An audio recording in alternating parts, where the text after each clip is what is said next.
मुंबई गोवा महामार्गावर संगमेश्वर तालुक्यातील कोळंबे परिसर विद्याप्रसारक मंडळ या संस्थेची माध्यमिक व उच्च माध्यमिक हायस्कूल असून महामार्गाच्या खोदाईमुळे या प्रशालेच्या 400 विद्यार्थ्यांचा जीव धोक्यात येण्याची शक्यता वर्तवण्यात येत आहे।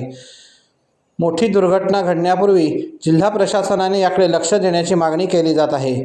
संस्थेच्या पदाधिकाऱ्यांनी वेळोवेळी शाळेच्या इमारतीस धोका असल्याबद्दल उपविभागीय अधिकारी रत्नागिरी, कार्यकारी अभियंता राष्ट्रीय महामार्ग रत्नागिरी, तहसीलदार संगमेश्वर, देवरुख आणि जिल्ह्याचे प्रमुख जिल्हाधिकारी रत्नागिरी यांच्याकडे वेळोवेळी निवेदने देण्यात आली आहेत, पण याची दखल प्रशासनाने घेतलेली नाही असे संस्थेच्या पदाधिकाऱ्यांचे म्हणणे आहे। इमारत दुमजली असल्याने धोका निर्माण होऊ शकतो।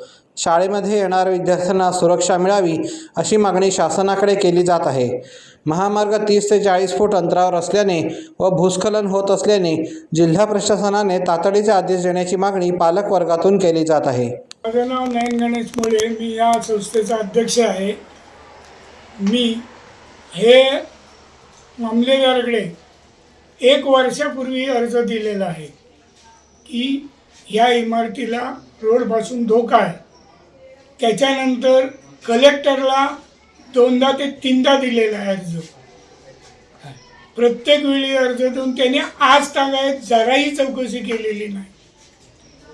परवा हे ज्यावेळी नवीन आणखी कोसळलं त्यावेळी त्यांनी पत्र दिलं की ती मुतारे आहे तिथे मुलं जायला बंद करून टाका, त्याला धोका आहे म्हणून।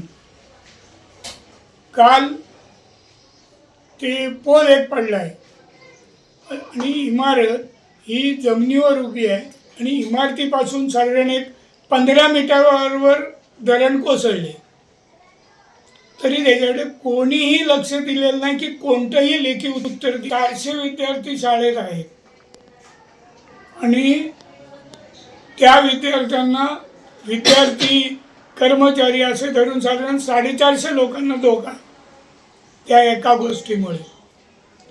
आणि ही इमारत आम्ही नवीन बांधलेली आहे आणि याची पहिल्यांदा कल्पना दिली होती।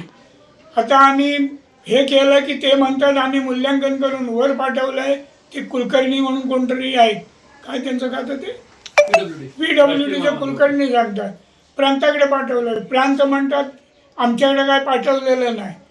बरं, आम्ही त्यांना असं सांगतोय की तुम्ही काही ते करा, पण विद्यार्थी कुठे बसवायचे आता, किंवा आता विद्यार्थ्यांना लघवीला कुठे जाणार? मुली आहेत, हे आहेत, मुलगी आहेत, 400 लोकांचा प्रश्न आहे। बघायला आता या पावसात जागा कुठे करणार? असे सगळे प्रश्न गंभीराने काही उत्तर देत नाही। मुली ती अडचणच निर्माण झाली, बिल्डिंगमध्ये मुलं बसत नाहीत। आम्ही 15 जून पासून त्या बिल्डिंगमध्ये कुठलंही मूल बसवलेलं नाही। नमस्कार, मी संदेश जोशी या संस्थेचा सचिव आहे। आमच्या शाळेमध्ये किमान 150+ मुली आहेत आणि टोटल विद्यार्थी 400+ आहेत। साधारणतः शिक्षक वृंद वगैरे सगळा कर्मचारी स्टाफ 450च्या दरम्यान आहे। आणि यांना आता शौचालयाच्या बाबतीत असा विषय झालेला आहे की या मुलींना कुठे सोय करायची। आम्ही वारंवार पत्रव्यवहारात 1.5 वर्ष करतोय। मी स्वतः प्रांताधिकारी यांची पण भेट घेतलेली आहे, कुलकर्णी साहेबांची भेट झालेली आहे। वरून PWD ऑफिस सांगतंय की आम्ही मूल्यांकन केलेलं आहे नवीन इमारतीचं पण आणि शौचालयाचं पण, ते पाठवलेलं आहे प्रांत ऑफिसला। प्रांत ऑफिस म्हणते की तुम्ही लोक अदालतमध्ये जा। आता जर मूल्यांकन झालेलं आहे तर लोक अदालतमध्ये जाण्याची काही गरज नाही, कारण 50 फुटावर साधारणतः 50 ते 60 फुटावर आमची इमारत आहे। उद्या जर ह्या इमारतीचा काही दगाफटका झाला, त्याच्यात विद्यार्थी असले किंवा अन्य काही असेल तर त्याला जबाबदार कोण राहणार आहे? आम्ही ही इमारत वापरायची, आमची ही 2017ला पूर्ण झालेली इमारत आहे, नवीन इमारत आहे 7-8 वर्षाची, ही वापरायची की न वापरायची ते सुद्धा अजून प्रशासनाकडून कळवलं जात नाहीये। नेमकी भेट कोणाची घ्यायची, कितींदा भेट घ्यायची आणि किती पत्रव्यवहार करायचे, या सगळ्यांचा लेखाजोखा करून आम्हाला त्वरित आमच्या संस्थेला, आमच्या शाळेला आणि विद्यार्थ्यांना बेसिक करून मुलींना, आज मुलींची सोय अतिशय कठीण झालेली आहे। दैनंदिन परिस्थिती अशी दैनिक ही झालेली आहे परिस्थिती, तर तातडीने त्याच्यावर प्रशासनाने उपाय करावा। SKPM हायस्कूल कोळंबे या प्रशालेचा मुख्याध्यापक राजेंद्र लक्ष्मण खांबे।